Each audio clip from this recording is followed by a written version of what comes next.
Kwa majina naitwa Stefano Shimba Joseph. Kule kwenye mitandao ya kijamii alimaarufu kama Steve Magufuli. Kwa wale ambao wanafuatilia, mimi ndio yule kijana wenu ambaye nilikuwa kila siku na mwenzi hayati Dr. John Pombe Joseph Magufuli kwa kuigiza sauti yake. Lakini leo pia nimeamua kuchukua fomu ya kutia nia nafasi ya ubunge jimbo la Nyamagana. Lengo kubwa ni kuimarisha ustawi wa Watanzania maskini kiuchumi, kisiasa na kijamii.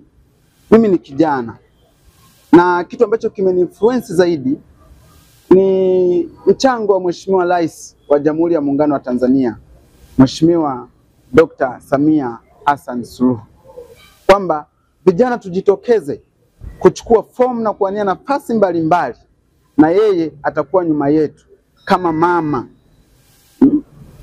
Na sisi tumelipokea hilo kama vijana, na ndiyo maana tumeamua kulienzi hilo kwa kuchukua fomu.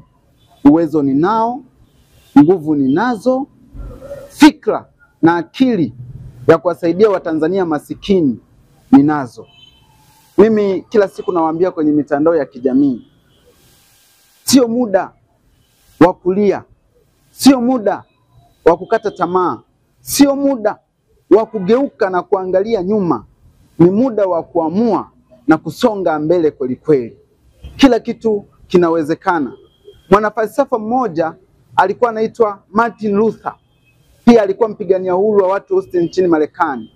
Aliwahi kusema, if you can't fly, learn. If you can't learn, walk. If you can't walk, crawl. By all means, just make moving.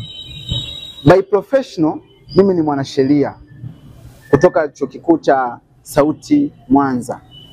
Kwa hiyo yale maarifa niliyoyapata kuanzia ninaanza darasa la kwanza mpaka nimekuja kupata professional ya sheria yanatosha kabisa kuwaletea maendeleo wananchi wa Nyamagana na kuwasemea Watanzania masikini kwa ujumla. Hayupo mtu atakayetoka nje kuja kutujengea nchi yetu. Ni sisi wenyewe, asasa vijana. Mama anapambana kuijenga Tanzania.